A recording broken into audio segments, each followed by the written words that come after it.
সুস্পষ্টভাবে ইসলাম যেরকম বর্ণনা রয়েছে স্পষ্টভাবে মিরাজের ওরকম স্পষ্ট কোথাও বর্ণনা নাই। তবে হাদিসে রাসূলের মাধ্যমে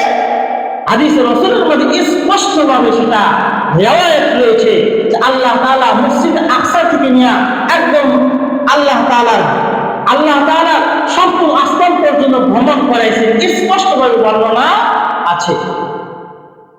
মুসলমান ভাই, আল্লাহ তাআলা আমাদের পয়গম্বর বিশ্ব নবীজি সাল্লাল্লাহু আলাইহি ওয়াসাল্লামকে বললেন, নবীজি আমি আপনাকে একদিন আমি মালিকের নিকটে ভ্রমণ করাইব, সফর করাইব।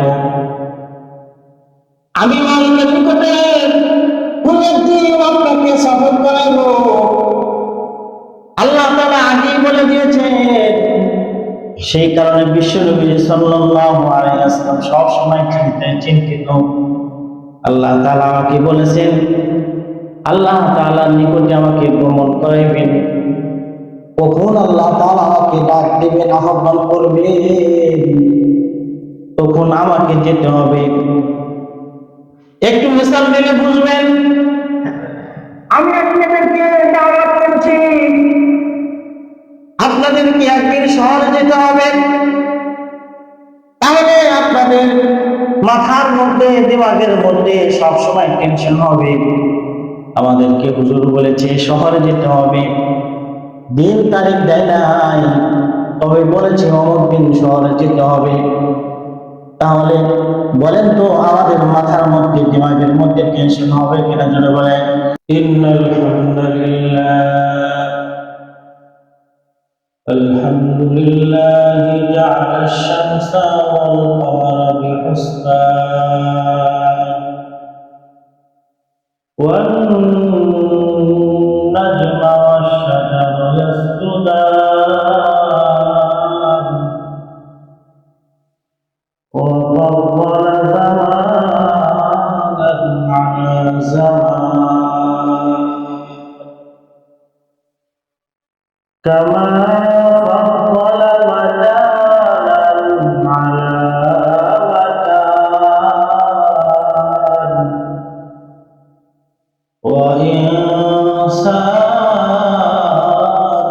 على إنسان ونشهد أن لا إله إلا الله وحده لا شريك له ونشهد أن سيدنا وسندنا وحبيبنا ومولانا محمدا عبده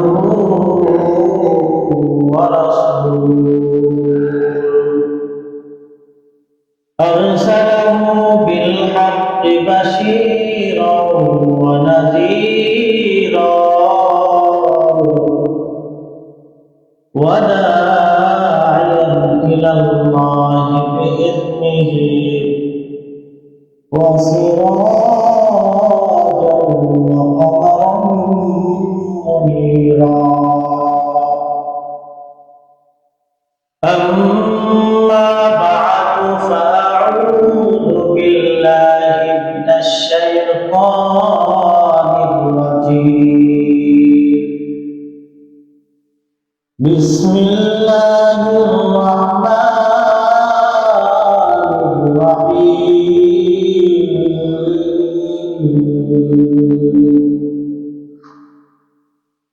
سبحان الذي أسرى بعبده ليلا من المسجد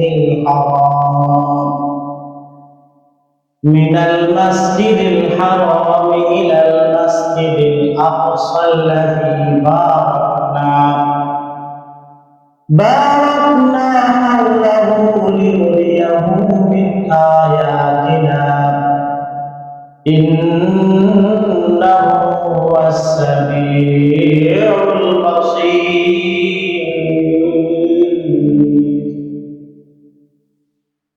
وقال رسول الله صلى الله تعالى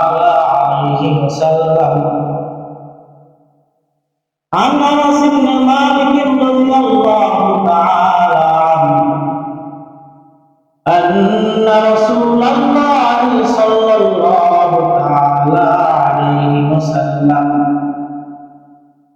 قال أوتيت بالبراق وهو دابة أبيض طويل فوق الحمار دون البغل يضع حافره عند منتهى طرفه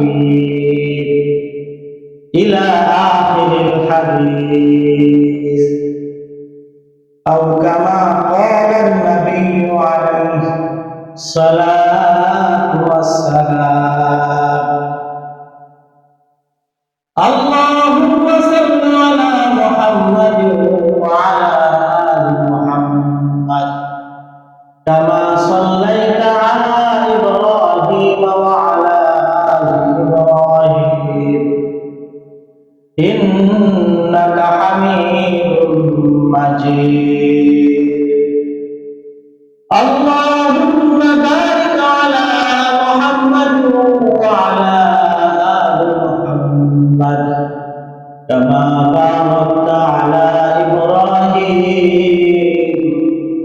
وعلى آل إبراهيم إنك حميد مجيد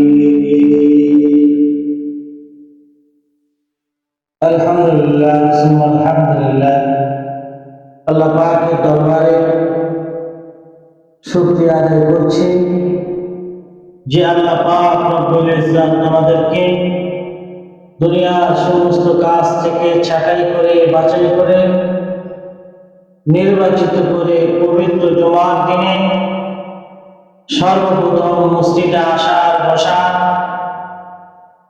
আমি অদমকে আপনাদের সামনে কোরআন এবং হাদিস থেকে কিছু আলোচনা করা এবং আপনাদেরকে শোনার জন্য সুযোগ করে দিয়েছেন সেই মালিকের মহাদরবারে ভালোবাসা নিয়ে দরদ নিয়ে সকলে একবার কালেমাতুর শুকর আদায় করি সকলে বলি আলহামদুলিল্লাহ। অতঃপর ভালোবাসা নিয়ে দরদ নিয়ে মহব্বত দিয়ে বিশ্বনবীজি সাল্লাল্লাহু আলাইহি ওয়াসাল্লামের প্রতি একবার দরুদ পাঠ করে সকলে বলি সাল্লাল্লাহু তাআলা আলাইহি ওয়াসাল্লাম। সম্মানিত উপস্থিতি, আমি আপনাদের সম্মুখে সূরা বনী ইসরাঈলের একটি আয়াত তেলাওয়াত করেছি। নবীজির অসংখ্য হাদিস থেকে একটি হাদিস তেলাওয়াত করেছি। মালিক যদি আমাকে তৌফিক দান করে আয়াত এবং হাদিসকে সামনে রেখে কিছু আলোচনা করার চেষ্টা করব ইনশাআল্লাহ তাআলা। আলোচনা শুরু করার আগে আমি আপনাদের সম্মুখে যেই বিষয়ে যে সাবজেক্টটি নিয়ে আলোচনা করতে চাচ্ছি সেটি হলো মেরাজ সম্পর্কে। এই মেরাজ আল্লাহ তাবারক ওয়া তাআলা বাবা আদম থেকে নিয়ে আমাদের নবী পর্যন্ত যত নবী রাসূলগণকে আল্লাহ তাআলা দুনিয়ার জমিনের মধ্যে পাঠিয়েছিলেন, আমাদের নবী ছাড়া অন্য কোনো নবীকে এই সফর আল্লাহ তাআলা করান নাই। শুধুমাত্র কেবলমাত্র মুহাম্মাদুর রাসূলুল্লাহ সাল্লাল্লাহু আলাইহি ওয়াসাল্লাম এই সফর করিয়েছেন। যত পয়গম্বরকে আল্লাহ তাআলা দুনিয়ার মধ্যে পাঠিয়েছিলেন, সব পয়গম্বর সব নবী রাসূলগণ জান্নাত জাহান্নামের যে বর্ণনা উম্মতকে দিয়েছেন, তারা যে তাদের উম্মতদেরকে জান্নাত জাহান্নামের নিদর্শন জান্নাত জাহান্নামের বর্ণনা যে দিয়েছেন, ওনারা না দেখে দিয়েছেন। ওনারা সরাসরি দেখতে পান নাই, আল্লাহ তাআলা দেখান নাই, কিন্তু আমাদেরকে এমন একজন নবী আল্লাহ তাআলা দান করেছেন যিনি জান্নাত এবং জাহান্নামের বর্ণনা স্বয়ং নিজ চোখে দেখে আমাদেরকে বর্ণনা করেছেন। তাহলে এটার দ্বারা বোঝা যাচ্ছে যত পয়গম্বরকে জমিনের মধ্যে পাঠিয়েছেন। শুধু পয়গম্বর নয়, বরং যত মাখলুকাতকে আল্লাহ তাআলা সৃষ্টি করেছেন, যত মানুষকে আল্লাহ তাআলা জমিনের মধ্যে সৃষ্টি করেছেন, সব মানুষের উত্তম মানুষ হলো মুহাম্মদুর রাসূলুল্লাহ সাল্লাল্লাহু আলাইহি ওয়াসাল্লাম। সেই উম্মতের, সেই নবীর উম্মত আমরা হতে পেরেছি। খুশি না বাজার? ধরে বলেন খুশি না বাজার? সেই উম্মত আমরা হতে পেরেছি। তো আল্লাহ তাআলা আমাদের নবীকে এই সফর করিয়েছেন। আলোচনা আজকে শেষ হবে না, যতটুকু চেষ্টা করবো আলোচনা করার জন্য ধারাবাহিক আলোচনা করবে ইনশাআল্লাহ তাআলা। এখানে দুইটা জিনিস, একটি হলো মিরাজ আর একটি হলো ইসরা। দুইটা জিনিস। কয়টি জিনিস ভাই? দুইটি জিনিস। একটি হলো মিরাজ আর একটা ইসরা। ইসরা বলা হয় মসজিদে হারাম থেকে নিয়ে মসজিদে আকসা পর্যন্ত ভ্রমণ করার নাম হলো ইসরা। আর মিরাজ বলা হয় মসজিদে আকসা থেকে নিয়ে একদম সপ্তম আসমান পর্যন্ত ভ্রমণ করার নাম হলো মিরাজ। আল্লাহ তাআলা সূরা বনী ইসরাঈল 1 নম্বর আয়াতে আল্লাহ তাআলা এই ইসরা এবং মিরাজের পরিপূর্ণ ঘটনা আল্লাহ তাআলা বর্ণনা করে দিয়েছেন। আল্লাহ তাআলা কোরআনে কারীমের মধ্যে বলেন, বিসমিল্লাহির রহমানির রহিম, সুবহানাল্লাযী আসরা বি'আবদিহি লাইলান মিনাল মাসজিদিল হারাম ইলাল মাসজিদিল আকসা আল্লাযী বারাকনা হাওলাহু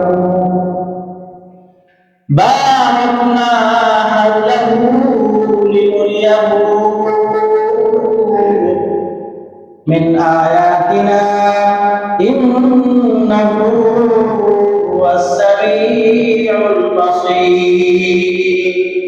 আল্লাহু আকবার। জোরে বলেন, আরো জোরে বলেন আল্লাহু আকবার। আল্লাহ তাআলা এখানে বলেছেন সুবহানাল্লাযী আসরা বি'আবদিহি লাইলান মিনাল মাসজিদিল হারাম ইলাল মাসজিদিল আকসা। সেই সত্তা, সেই পবিত্র সত্তা যিনি নিজ বান্দাকে রাতারাতি লাইলান মিনাল মাসজিদিল হারাম, রাতারাতি মসজিদে হারাম থেকে নিয়ে মসজিদে আকসা পর্যন্ত ভ্রমণ করাইছেন। কে করাইছেন? জোরে বলেন, আরো জোরে বলেন আল্লাহ। এরপর আল্লাহ তাআলা বলেন, ইলাল মাসজিদিল আকসা আল্লাযী বারাকনা হাওলাহু। আল্লাহ তাআলা বলেন বারাকনা, যা চতুর্পাশে, যা চতুর্দিকে আমি আল্লাহ তাআলা বরকত করিয়েছি। সুবহানাল্লাহ। যা চতুর্দিকে আমি আল্লাহ তাআলা বরকতময় করেছি। লিনুরিয়াহু মিন আয়াতিনা, তাকে আমি আল্লাহ তাআলার নিদর্শন, কিছু নিদর্শন দেখাবার জন্য। লিনুরিয়াহু মিন আয়াতিনা, আমি আল্লাহ তাআলার কিছু নিদর্শন তাকে দেখানোর জন্য। ইন্নাহু হুয়াস সামিউল বাসীর। আল্লাহ তাআলা বলেন নিশ্চয়, নিশ্চয় সেই সত্তা যিনি পূর্ণ পবিত্র। ইন্নাহু হুয়াস সামিউল বাসীর। বাসীর অর্থ হলো দেখা, দর্শন করা। যিনি সব কিছু দেখার ক্ষমতা জানার আছে। ইন্নাহু হুয়াস সামিউল বাসীর, যিনি সব কিছু শুনতে পান, সব কিছু দেখেন। ওনার নাম কি? জোরে বলে, ওনার নাম কি? আরো জোরে বলে, ওনার নাম কি? তাহলে এখান থেকে আমরা বুঝতে পারলাম যে আল্লাহ তাআলা মসজিদে হারাম থেকে নিয়ে মসজিদে আকসা পর্যন্ত ভ্রমণ করাইছেন। এটার নাম হলো কি? ইসরা। এটার নাম কি? ইসরা। কোরআনে কারীমের মধ্যে সুস্পষ্টভাবে ইসরার যেরকম বর্ণনা রয়েছে, মিরাজের ওরকম স্পষ্ট কোথাও বর্ণনা নাই, তবে হাদিসে রাসূলের মাধ্যমে হাদিসে রাসূলের মধ্যে স্পষ্টভাবে সেটা রিওয়ায়াত রয়েছে যে আল্লাহ তাআলা মসজিদ আকসা থেকে নিয়ে একদম আল্লাহ তাআলা সপ্তম আসমান পর্যন্ত ভ্রমণ করাইছেন, স্পষ্টভাবে বর্ণনা আছে। মুসলমান ভাই, আল্লাহ তাআলা আমাদের পয়গম্বর বিশ্ব নবীজি সাল্লাল্লাহু আলাইহি ওয়াসাল্লামকে বললেন, নবীজি আমি আপনাকে একদিন আমি মালিকের নিকটে ভ্রমণ করাইব, সফর করাইব। আমি মালিকের নিকটে কোন একদিন আপনাকে সফর করাইব। আল্লাহ তাআলা আগে বলে দিয়েছেন, সেই কারণে বিশ্বনবী সাল্লাল্লাহু আলাইহি ওয়াসাল্লাম সব সময় চিন্তিত। আল্লাহ তাআলা আমাকে বলেছেন, আল্লাহ তাআলার নিকটে আমাকে ভ্রমণ করাইবেন। কখন আল্লাহ তাআলা আমাকে ডাক দেবেন, আহ্বান করবে,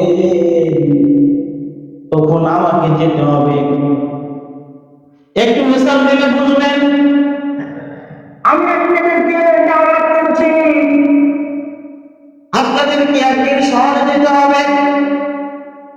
তাহলে আপনাদের মাথার মধ্যে, দিমাগের মধ্যে সবসময় টেনশন হবে, আমাদেরকে হুজুর বলেছে শহরে যেতে হবে, দিন তারিখ দেয় নাই, তবে বলেছে অমুক দিন শহরে যেতে হবে।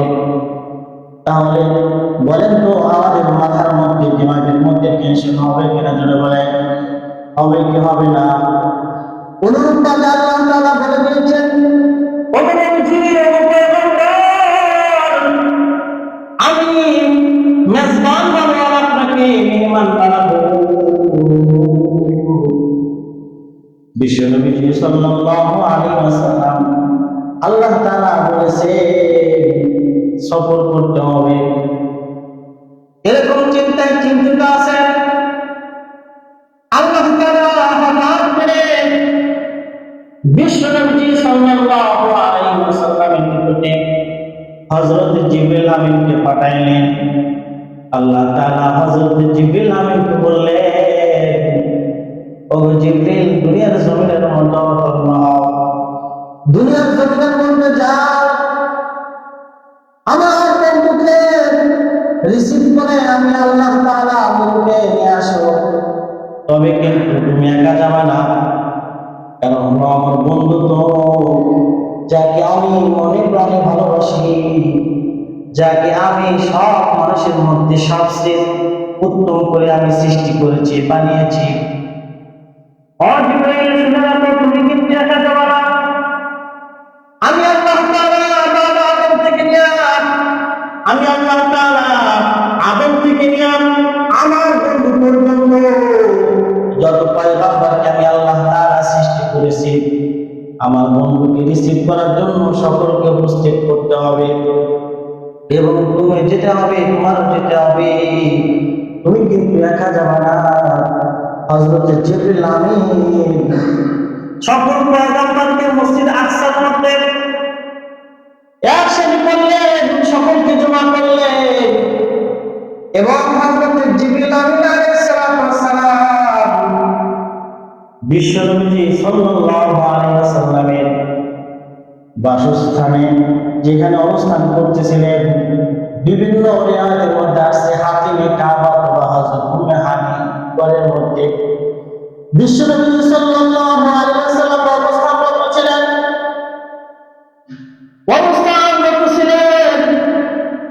হযরত জিবরিল আমিন ওখানে উপস্থিত হয়ে গেছে। ওই ঘরের দরজা আছে না নাই? দরজা আছে না নাই? আমাদের দুনিয়ার জমিনের মধ্যে যেরকম ভাবে প্রত্যেকটা ঘরের দরজা আছে, আল্লাহ নবী যে ঘরের মধ্যে অবস্থান করতেছিলেন সেটা হাতিমে কাবাও হতে পারে, উম্মে হানির ঘরে হতে পারে। হযরত জিবরিল আমিন দরজা দিয়ে না ঢুকে, দরজা দিয়ে প্রবেশ না করেন, উনি সাত পাতা করে ওখান দিয়ে প্রবেশ করতেছে। এখানে মুহাদ্দিসিন কিরামগণ বলেছে, আসলে হযরত জিবরিল আমিন আলাইহিস সালাম চাইলে উনি দরজাতে প্রবেশ করতে পারতেন, কিন্তু দরজাতে প্রবেশ না করে উনি সাত পাকা করে ওখান দিয়ে আসার কারণ হলো বিশ্বনবী সাল্লাল্লাহু আলাইহি ওয়াসাল্লামকে বুঝাতে চাইছেন, নবীকে জানাই দিতে চাই, নবীকে জানাইতে চাই, নবী গো, এতদিন আমি জিবরিল আপনার নিকটে অনেকবার এসেছি, সব সময় আসি, তবে ওই আশা আর এবং আজকে আসার মধ্যে একটু পার্থক্য আছে। মুসলমান ভাই, এটা বোঝার জন্য হযরত জিবরিল আমিন সাত ফাঁকা করে ওখানে আসলেন, নবীজির দরবারে আসলেন, নবীজিকে জাগ্রত করাইলেন এবং আল্লাহ তাআলার পক্ষ থেকে একটা বুরাক আনা হলো। বুরাক আনা হলো, এরপরে নবীজি সাল্লাল্লাহু আলাইহি ওয়াসাল্লামকে দেখে বুরাককে লাফালাফি শুরু করেছে, ছটফট করা শুরু করে দিয়েছে। হযরত জিবরিল আমিন আলাইহিস সালাম বুরাককে বলে, ও বুরাক, তুমি কি চেনো নাকি তুমি কাকে দেখে ছটফট করো, লাফালাফি করতেছো? তুমি হয়তো জানো না এটা কেমন মানুষ। আল্লাহ তাআলা পৃথিবী সৃষ্টি করার পর থেকে কিয়ামত হওয়ার আগ পর্যন্ত এরকম মানুষ আল্লাহ তাআলা দুনিয়ার জমিনের মধ্যে সৃষ্টি করবেন, এমন এক মানুষ হওয়ার কারণ করবে। যখন বুরাক এই কথা শুনতে পেরেছে, বুরাক লাফালাফি বন্ধ করে দিয়েছে। কারণ হলো বুরাক জানে এরকম মানুষ দুনিয়ার জমিনের মধ্যে আর আল্লাহ তাআলা কাউকে সৃষ্টি করে না। পশুরা পর্যন্ত নবীকে চিনেছে, কিন্তু আমরা মানুষরা নবীকে চিনতে পারলাম না। পশুরা পর্যন্ত নবীকে দেখে সালাম করত, পাখিগুলো দেখে নবীজি যাচ্ছে, নবীজি যায়, পাখিগুলা দেখে নবীজি যাচ্ছে, পাখিগুলা আর সামনে অগ্রসর হয় না। বিভিন্ন প্রাণী নবীকে দেখে, পাথর দেখে, সব জানোয়ার, সব বস্তুগুলা নবীকে দেখে স্তব্ধ হয়ে গেছে নবীর সম্মানের কারণে, কিন্তু আমরা উম্মত হইয়া নবীকে চিনতে পারলাম না। যতক্ষণ পর্যন্ত নবীর মহব্বত আমার অন্তরের মধ্যে না আসবে, ততক্ষণ পর্যন্ত আমি আপনি পরিপূর্ণ মুমিন হতে পারবো না, মুমিন হওয়ার আশাও করা যায় না।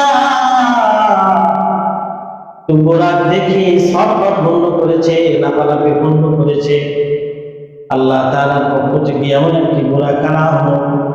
হাদিসের মধ্যে আসছে এই বুরাকটি এত চতুর ছিল, এত বেগ ছিল, মানুষের দৃষ্টি যতদূর যায় ওই বুরাকের এক কদম ততদূর পর্যন্ত যায়। জোরে বলেন সুবহানাল্লাহ। কত বেগ ছিল, কত দ্রুত চলত, মানুষের দৃষ্টি যতদূর পর্যন্ত যায় ওই বুরাকের এক কদম ততদূর পর্যন্ত যায়। তাহলে বোঝেন, মসজিদ হারাম থেকে নিয়ে মসজিদ আকসা পর্যন্ত যেতে বেশি সময় লাগে না, বেশি সময় লাগে না। এটা হলো আল্লাহ তাআলা আসলে বুরাকের কোনো ক্ষমতা আছে? জোরে বলেন, বুরাকের কোনো ক্ষমতা নাই। মালিক ক্ষমতা দিয়েছে, তাই বুরাকের ক্ষমতা হয়েছে। বুরাকটা কেমন ছিল? বুরাকটা কেমন ছিল? হাদিসের মধ্যে আসছে বুরাকটা গাধার চেয়ে একটু বড়, কচ্ছপের চেয়ে একটু ছোট ছিল এবং সাদা রঙের ছিল, সাদা রঙের ছিল। এই বুরাকটা একটু জানোয়ারের মধ্যে দেখতো, পশুর মধ্যে দেখতো। আল্লাহ তাআলা তাকে এত কুওয়াত দিয়েছেন, শক্তি দিয়েছেন, এত দ্রুত চলতে পারবে। আসলে বুরাকের কোনো ক্ষমতা নাই, আসলে মালিক তাকে ক্ষমতা দিয়েছে। এর দ্বারা বোঝা যাচ্ছে, মালিক যদি কাউকে ক্ষমতা দেয়, দুনিয়ার কোনো মানুষ তার যে ক্ষমতা চিন্তা করতে পারবে না। এই যে আমেরিকার এত ক্ষমতা, পুরা বিশ্বের মধ্যে এত ক্ষমতা, আমেরিকার মতো এরকম ক্ষমতাধর শক্তিশালী দেশ আর পৃথিবীর জমিনের মধ্যে নাই। এত ক্ষমতা, কিন্তু সামান্য একটু বাতাস বাতাসের মধ্যে একটু আগুন ছড়িয়ে পড়েছে, ছিটিয়ে পড়েছে। একটু আগুন পড়ার কারণে পুরা দেশকে তছনছ করে দিয়েছে। মুসলমান ভাই আল্লাহ তাআলা বুঝাতে চায়, আসলে আল্লাহ তাআলা কোনো সময় দুনিয়ার জমিনের মানবটাকে সতর্ক করতে চায়। দুনিয়ার মুসলমান ও দুনিয়ার মানবটাকে তোমরা শুনে রাখো, তোমরা হয়তো মনে করেছো আমার চেয়ে শক্তিশালী আর কেউ নাই, আমার সব কিছু আছে, সব কিছু আমি বানাইতে পারি, সৃষ্টি করতে পারি। আসলে আল্লাহ তাআলা বুঝেছে তোমরা যা কিছু বানাও, যা কিছু সৃষ্টি করো, যতই তোমার ক্ষমতা থাকুক না কেন, যতই তোমাদের ক্ষমতা হোক না কেন, আমি আল্লাহ তাআলা এক সেকেন্ডের ক্ষমতার সাথে তোমরা পারবা না। আমি আল্লাহ তাআলার ক্ষমতার সাথে তোমাদের ক্ষমতা কখনো তুলনা করা যায় না। ঠিক কিনা যারা বলে আমাদের মনে ঠিক কিনা? তাহলে তারা এত বাহাদুরি করে, আমরা ওরা ইচ্ছা করলে পুরা পৃথিবীকে